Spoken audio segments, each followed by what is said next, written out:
understanding of it could change the way you view our world forever. This is the world of SCP. This world is controlled by a fictional foundation that contains various anomalous creatures and shields them from the real world to keep life functioning as usual. If containment somehow failed, it could bring catastrophic events that could end worlds or even universes if we aren't careful. All of these creatures and objects are contained by one single organization, the SCP Foundation. All of the documents about these SCPs are kept on the website to document and classify all these creatures quickly and efficiently. Today, we are going to be talking about the world of the SCP Foundation. From its roots in 4chan to becoming a massively loved franchise that has multiple media and video game adaptations around the world, in this segment we will talk about the start of the SCP Foundation. While there are many videos online that can teach you about the world and SCP in a matter of weeks, I've made a conveniently short video for you all. For those of you that don't give two shits about spending hours of your lives listening to some cretin drone on for hours about different canonicities, get your drinks, snacks, possibly a notepad, and let's get into this.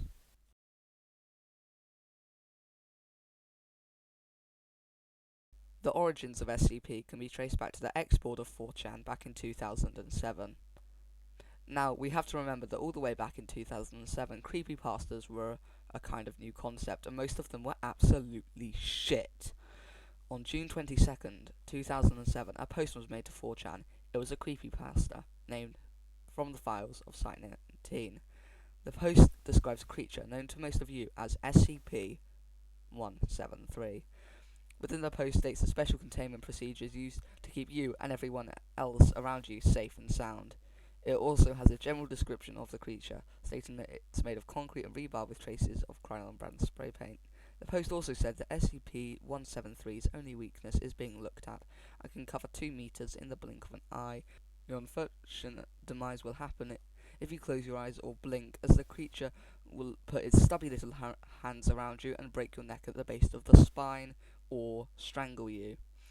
This thread is now only available to view in archives, and most of the comments were stupid morons commenting on bad spelling, punctuation, and grammar, although some saw potential in this, and thus the SCP universe started to shape. Most people thought that due to the fact of being written like a casual lab report and the fact it was the 173rd SCP, that there could be more out there if the lab report format was anything to go by. One very interesting comment on the post said, "Board of X. We should all band together, work on this with a huge story and crap, to make the rest of the internet shit bricks." And that's exactly what happened. In January of 2008, SCP once again started to see a huge popularity, resulting in multiple more SCPs being made.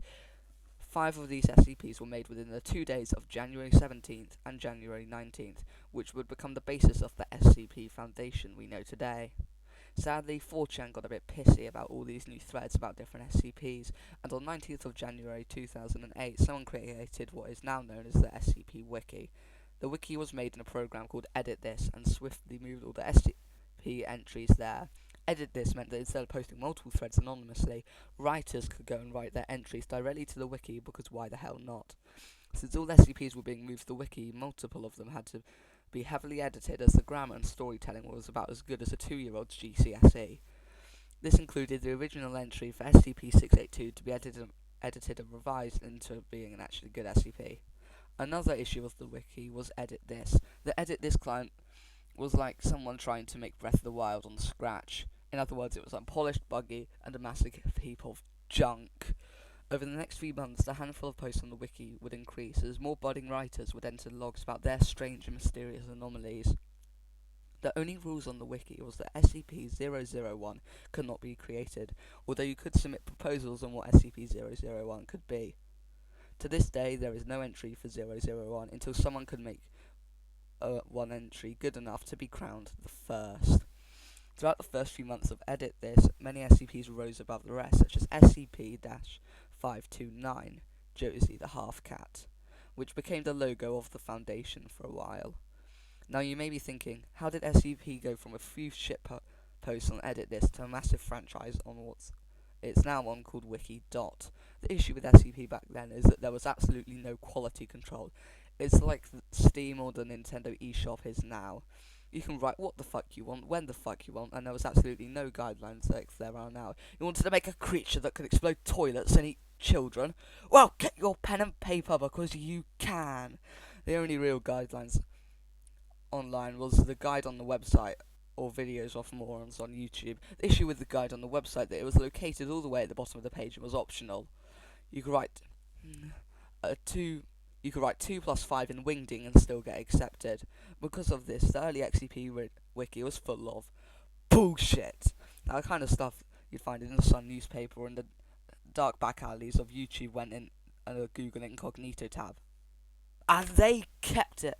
Well, some of this bullshit on the site, mostly because there was no way to properly delete it, and most writers couldn't go without a fight. You wrote the words twat in your masterpiece of an SCP, and your parents found out and took away your PC for a month. Well, too bloody bad. For those of you interested in writing an SCP or reading an SCP nowadays and have no clue what the fuck anything means, let me go over some of the vocab used for the thousands of wiki entries. Let me first go over the classifications that have to go under each SCP. First, we have safe, which is funnily enough the safest classification of SCP. It's basically a safe SCP, but not in the way you think of the definition of safe is, because this is SCP. Basically, all this means is if you leave it alone in a room and it will stay there and not do jack shit, it's safe. A safe object could end the world if not contained properly, but it doesn't do shit when in a room by itself. Then it's safe. For example, SCP-131 is a load of small, friendly eye creatures that do jack shit apart from behaving like puppies. Next, there's Euclid class, which is a tad more risky than safe. This means that anomaly is unpredictable, require more resources than safe class SCPs. If you leave it alone, it could stand there menacingly, or it could find out where you live and nuke your neighbourhood. Oh god! For example, SCP-023, which is a seemingly normal sexless doggo, is not normal, as every time you make eye contact with it, all of your family will die in a year after eye contact is broken by somehow filling up with ash. The final widely used classification for SCPs is Keter, or Keter, or whatever you want to say. Keter class SCPs are the most dangerous and difficult to contain, as they require lots of resources and are extremely hostile. An example of a Keter class SCP is SCP-1048, which is a seemingly normal teddy bear that duplicates itself and randomly gets covered in ears. And then you die because somehow you're covered in ears too. There are also lesser used classifications like Thaumiel, which is an SCP device to contain another SCP, and Neutralize, which is an SCP that stops working or was successfully terminated by the Foundation.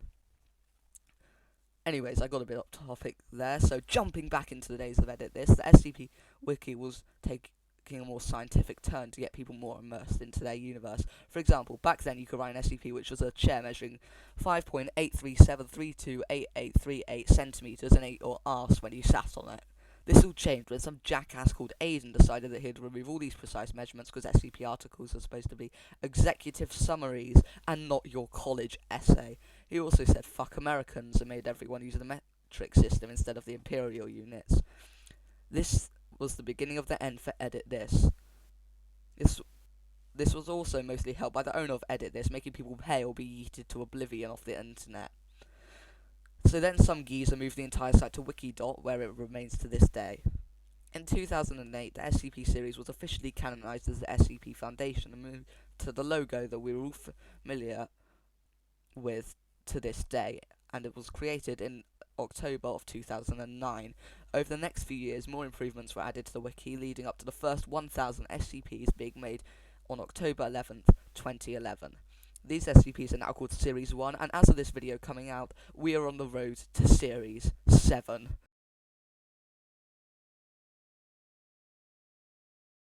Now, let's get into the games.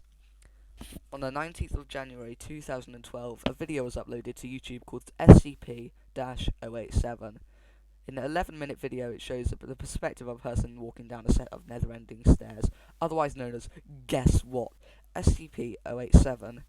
In the universe, SCP-087 is located on the campus of Beep. It says insert beep sound effect here in the script, so I hope I did that. Oh, did I not mention while reading SCPs you may come across these three formats of text?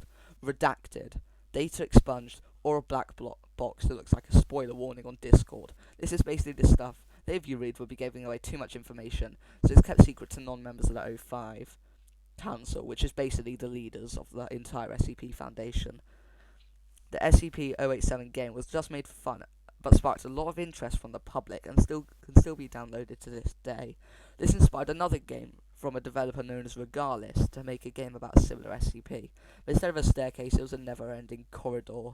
This game was called SCP-087B and was released on January the 30th, 2012. Upon completion of the game, it will crash and show 1 out of 4 messages telling you that your in-game death was always inevitable. The success of this game led to the development of a game that the community had ever, and sadly will, ever see. SCP Containment Breach was developed by Regardless swiftly after the release of SCP-087B and was built on the same engine. While the game looks dated now, they tried to make it on a newer, more recent engine, Unity, and quickly canned it because of health issues and other stuff. On April 15th, 2012, the basic build of SCP Containment Breach was released to overwhelming success and popularity from the public. At the time, it was crowned the scariest game ever, which is quite a bold statement given how shit it looks now. In the game, you play as D9341, a member of D-Class personnel. Oh no, I've not told you about that, have I? In SCP Foundation, D-Class personnel, or D-Class, or D-Bar, are convicts taken from prison and death row to do tests on SCPs, which most likely will get them killed/eaten. In the game, you and 2 other D-Class have been sent to do a routine cleanup of SCP-173's containment cell. But something obviously has to go wrong. The door is not closing in 173's cell, causing a massive site-wide malfunction that ends up freeing all the SCPs and killing everyone else. Apart from you! Your only goal is to not die and escape the facility. There are 3 main zones in the facility. The entrance zone, where you can make your escape and there are no SCPs. The light containment zone, where there are less dangerous SCPs. And the heavy containment zone, which is full of murderous SCPs that want you dead.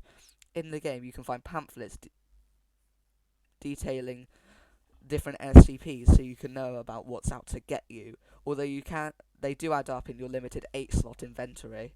Around the facility, you'll also find key cards that can help you access new areas you're probably not supposed to be in order to escape the facility. There are 6 levels of key cards you can collect, and there is an SCP which can help you upgrade them, as well as your items. But don't try and max level your key card instantly, because the machine sometimes decides to troll you. Since there are limited graphics and resources, some of the effects the SCPs have on you have to be shown with well done sound design and small text in the middle of the screen to inform you that you're currently slicing open your hands with a bread knife, someone call an ambulance, finish some dumb sheet of music. In the game, if you somehow escape and survive, you may start to bleed. Bleeding can only be fixed with first aid kits and slows you down significantly. Back to the Foundation classes from earlier, you'll also be chased down by 9-tailed foxes, which are military operatives that the Foundation sends to the facility in order to kill any rogue Class Ds and to recontain escaped SCPs. Also, did I mention the game is randomly generated? Yes, because of that, no 2 playthroughs are the same, and I can't really tell you more plot-wise now. Another good factor of Containment Breach is there are many SCPs to encounter, and tons of mods to freshen up your experience. Sometimes even pausing the game is unsafe, because there's a small chance it will unpause itself saying, "Stop hiding." There are 4 endings to the game, but I'm not going to spoil those for you. Other games you can play SCP related is SCP Secret Lab, which is a fun game with voice chat, but if you're not into that kind of thing, there's loads of other stuff on Steam and Game Jolt.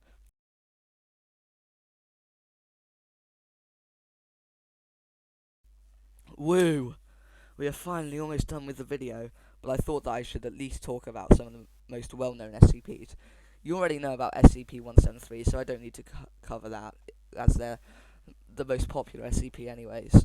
So let's have a look at the opposite. SCP-096 is a tall, white dude who's lanky AF and is kept in this big cube. If you look at its face, whether directly or through a photo, no matter how high resolution or if it's a singular pixel, SCP-096 will start screaming and crying very loudly like a toddler until it stops and goes on a rampage until it finds and kills anyone who's seen its face. It can break through every form of matter, can swim and run at around speeds of 40 kilometers per hour. So let's say you're being kept, 096 is in Canada, and you view a microscopic pixel of him in a photo Repto in northern Australia. He will find you and kill you. It is inevitable. Just how quickly you want it to happen is your choice. Next, we have SCP-682, which is a big reptile which is pretty much invincible to everything, literally everything. It constantly grows in size, so it has to be kept in a humongous tank full of acid so that it doesn't go big. It hates most living creatures and can adapt itself to almost anything being thrown at it. For example, in one cost test with SCP-173, SCP-682 magically grew extra eyes with armor plating so that they cannot be shot out by the NTF in order to gain more eye contact with 173 until he was moved back into his containment chamber. One of my personal favourites is SCP-049, which is a plague doctor that's like, let me cure you, but it touches you, murders you. And did I mention it can also reanimate your corpse into a hostile zombie? SCP-106 is a rotten corpse of an old man that can phase through walls and crow pretty much every surface. It has its own pocket dimension where it takes its victims to continuously hunt them down, torture, and eventually kill them. If you thought of an SCP idea in this video, writers are actively writing and submitting SCPs to this day, so don't hesitate to make yours a reality. Also remember there are thousands of SCPs out there, so I'm only covering the main and most popular ones.